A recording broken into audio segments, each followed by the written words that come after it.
Hi everyone, welcome back. Let's try to complete this set of current affairs that we had made on 15th of Feb. ज़्यादा नहीं है, मोटे मोटे जो issues चल रहा है अभी न्यूज़ में उससे रिलेटेड थोड़ा सा गुजरात से रिलेटेड था और आर्टिफिशियल इंटेलिजेंस से रिलेटेड थोड़ी सी न्यूज़ थी। न्यूज़ का कंटेंट ही था, तो चलिए देखते हैं. Let's start with MSP. What is the issue now with respect to MSP? The issue now is the farmers have started protesting again. Farmers are protesting with multiple demands. Their demands include first is legalization of MSP. Second is the loan waiver that has to be given to the farmers. Third, India's stand in WTO. There's some deal from that India has to back out. That is one of the demands. ये तीन हो गए. इसके अलावा भी कुछ demand थी, एक और चौथी डिमांड थी, वो भी याद नहीं आ रही. MSP को ढंग से करेंगे तब देखेंगे. अब देखते हैं जो कंटेंट है हमारे पास वो क्या है. Protest has been started by the farmers again. The rational of this content that we have developed made is that it is difficult to implement MSP with the demands that have been kept by the farmers. Let's see what are the challenges. Challenges would include firstly the procurement. Legalize कर लिया तो पूरा का पूरा government will have to mandatorily procure. तो इसके लिए government के पास ना तो इंफ्रास्ट्रक्चर है ना तो फाइनेंशियल कैपेसिटी है. ठीक है, आगे देखते हैं. This will lead to market distortion as it is very difficult to impose this kind of compulsions on private organizations of compulsory compensation in case when the MSP is made legal. ठीक है, आगे fiscal challenge this is going to very high, क्योंकि एक तो आपको mandatorily procure करना पड़ेगा, उसके बाद उसको स्टोर करना पड़ेगा, उसके बाद आपको उसको सेल भी करना पड़ेगा. ठीक है, तो ये है.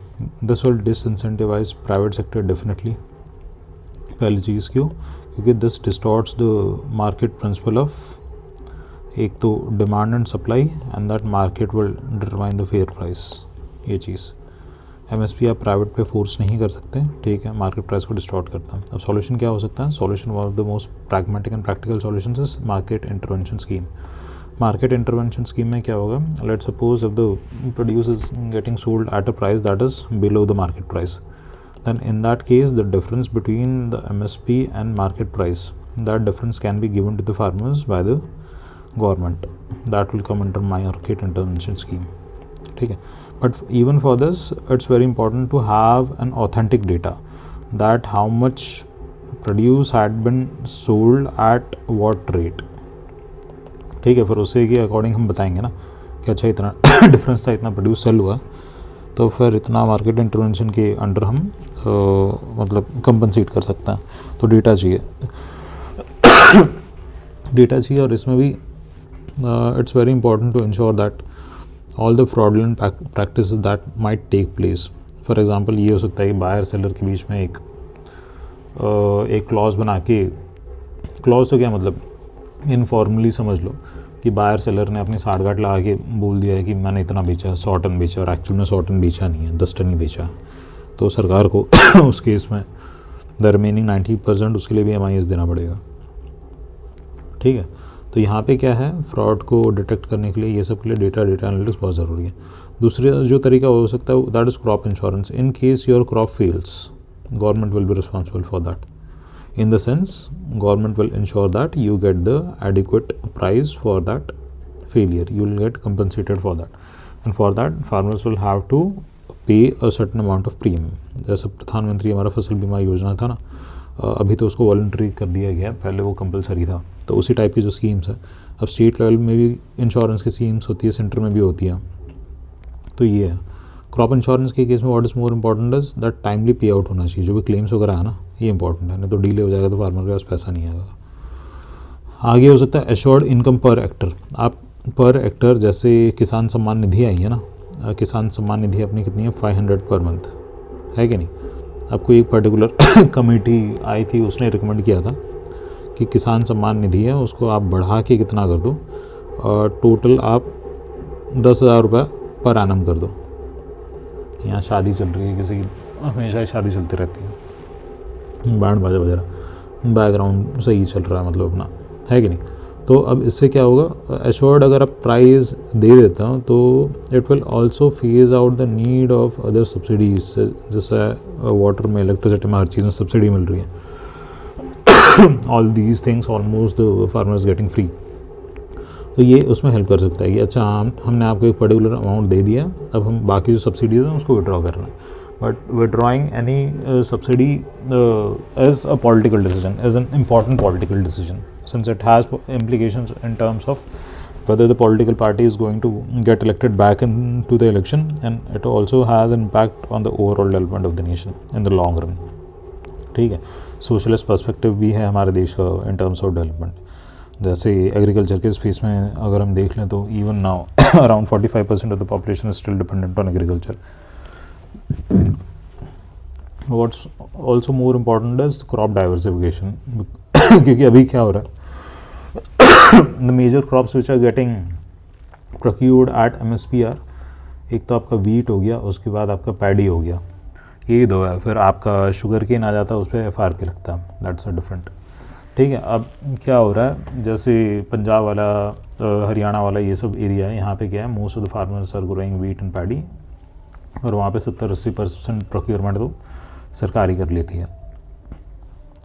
ठीक है, तो ये बात है। तो क्रॉप डाइवर्सिफिकेशन करना यहाँ पे बहुत ज़रूरी है, क्योंकि MSP अपना टोटल अभी 23 क्रॉप्स के लिए लगता है वैसे तो, बट स्वामीनाथन कमीशन वगैरह की जो रिपोर्ट थी उनके according only 6% of the farmers are able to reap the benefit of MSP। Rest of the farmers को तो बेनिफिट मिल ही नहीं रहा। हम स्वामीनाथन जो कमीशन है ना, उसके रिकमेंडेशंस भी देख लेंगे एक बार। अब सॉल्यूशंस क्या है प्रोटेस्ट का? पहला तो ये है कि देखो, जो भी समाधान निकलेगा यहाँ पे, that will come from consensus, है कि नहीं, consensus through debate and deliberation. ठीक है, for this it is important to make even the farmers an active stakeholder in decision making, that's the most important thing, वो हमें करना ही पड़ेगा।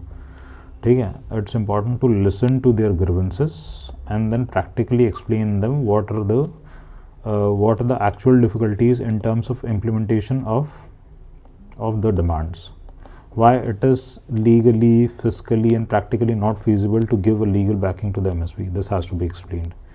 ठीक है, अल्टरनेट सॉल्यूशन देने की ज़रूरत है। तो आप सिर्फ ये एक्सप्लेन मत करो क्या दिक्कत है, आप उसका अल्टरनेट सॉल्यूशन भी दे दो। आप बता दो कि हम प्राइस डिफरेंस का पे देंगे, मार्केट इंटरवेंशन स्कीम करेंगे, एश्योर्ड पेमेंट हम दे सकते हैं। ठीक है, और बहुत सारी चीज़ें तो ये बता सकता हूँ। तो ये था MSP पे जितना कंटेंट था। MSP हम इन डिटेल करेंगे, ज़रूरत है। बुलेट ट्रेन हमें करने की ज़रूरत है। बुलेट ट्रेन क्यों ज़रूरत है? बिकॉज ये गुजरात और महाराष्ट्र के बीच में जा रही है। ये किस चीज़ पे बेस्ड है? जापान में एक शिनकानसेन सीरीज़ करके एक टेक्नोलॉजी चलती है बुलेट ट्रेन की, जो वहाँ पे बुलेट ट्रेन से they work on this technology, so this technology is getting adopted in India. अब what is projected, the projected phase in terms of implementation is by 2026, the route between Surat and Bilimora, that is around 50 kilometers, that will get started, and bullet train will get fully functional by 2028 between Mumbai, that is Bandra Kurla complex in Mumbai, to the Sabarmati metro station, Sabarmati bullet train station in Ahmedabad। Total route इसका 508 kilometre रहने वाला है, 350 kilometre इसका गुजरात में रहने वाला है। ठीक है, इंडिया और जापान के बीच हो रहा है ये जो भी पूरा टेक्नोलॉजी चल रहा है, मतलब जो इम्प्लीमेंटेशन है बुलेट ट्रेन का, Japan is assisting India. The MOU was, क्या कहेंगे इसको, MOU को क्या कहते हैं भाई? MOU इम्प्लीमेंट नहीं किया उस टाइम पे, स्टार्ट भी नहीं किया है। MOU was signed in the year 2013। ठीक है, there is a company named Japan International Cooperation Agency that is involved in facilitating this implementation. There will be a total of 12 stations. Technology हमने देख ली, that is Shinkansen technology. It also involves automatic control, कि मतलब driver less चलेगी एक तरीके से, driver होगा, बैठा होगा, बट पूरा ऑटोमेटिक चलेगा। And there would be a dedicated tracks. Dedicated tracks चाहिए क्योंकि on the conventional tracks bullet trains cannot run. तो dedicated tracks चाहिए, इसलिए लैंड इक्वेशन चाहिए था। ठीक है, अब इसमें यही बात है कि मेक इन इंडिया की तरह अब क्या होगा, there is a focus on for example 20% of the coaches and all that will be made in India, coaches, tracks, वो सब through the transfer of technology that is also involve. ठीक है, there is a special purpose vehicle created for this, the name of the vehicle is National High Speed Railway Corporation Limited, SPV। आप किस लिए बनाते हो? So as to ensure first is autonomy in functioning, Second is independent decision making. Third, it acts as a node of development, so it is also accountable for that development. It also helps in ensuring coordination between different agencies that are involved here. Land acquisition के लिए आप किसी और से coordinate करोगे, फिर पूरा railway की लाइन बिछानी हो सब मिनिस्ट्री ऑफ रेलवे से कोऑर्डिनेट करोगे उसके लिए. अगर इन्वायरमेंट का कुछ इशू था तो उसके लिए ministry of environment, forest and conservation. जैसे मैंग्रोव का इशू आ रहा था महाराष्ट्र में. वहाँ पे क्या हो रहा था, अराउंड आई थिंक कितने थे 50,000 mangroves were getting impacted. Then the clearance was finally given by the National Board of wildlife in the year 2019. आगे देखते हैं. MOU has been sign between JICA और NHSRCL. ठीक है, National Board of wildlife ने clearance अपना 2019 में दिया था. मैंग्रोव इशू चल रहा था आपका बॉम्बे में. कॉस्ट क्या है, initial projected cost was 1.1 lakh crore and now it is estimated to have increased to 1.6 lakh crores after COVID pandemic. Funding कैसे होगी, GICA जो है आपकी 81% फंडिंग करेगी 50 साल के लिए, ये पैसा देने वाला है, और एट 0.1% सिंपल इंटरेस्ट रेट जो है उस पर. And rest of the cost that is 19% of the cost will be borne by the states of Maharashtra and Gujarat.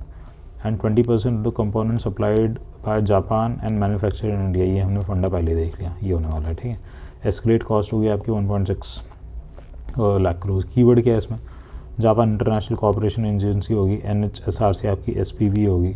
पैसा कितना लग रहा है, 81% जी का देगा 50 साल के लिए, 0.1% इंटरेस्ट, 19% पैसा अपने गुजरात और महाराष्ट्र बांट लेंगे, मतलब ये देंगे. National Board of wild life clearance ने मतलब 2019 में क्लियरेंस दिया. 1.1 लाख इनिशियल कॉस्ट है, 1.6 लाख करोड़ रिवाइज एस्टिमेट है. 2028 तक it is projected to be completed. 12 station बनने वाला है, मुंबई टू गुजरात अहमदाबाद तक चलने वाला है. ये सिंकासेन टेक्नोलॉजी है. मैग्नेटिक लेविटेशन इसके अंदर यूज़ होता है, मतलब जो ट्रेन है ना आपकी फ्लोट करती है. और उसके अलावा पावर जो है ना सिंकासेन में क्या होता है, यू गेट द पावर, मतलब the train gets the power from the electrical cables that are running above the train. ठीक है, तो ये है. तो इसे फेज़ 1 रखते हैं, फिर आगे गुजरात मॉडल ऑफ डेवलपमेंट से शुरू करता हूँ, एंड करते हैं इस वाली वीडियो को.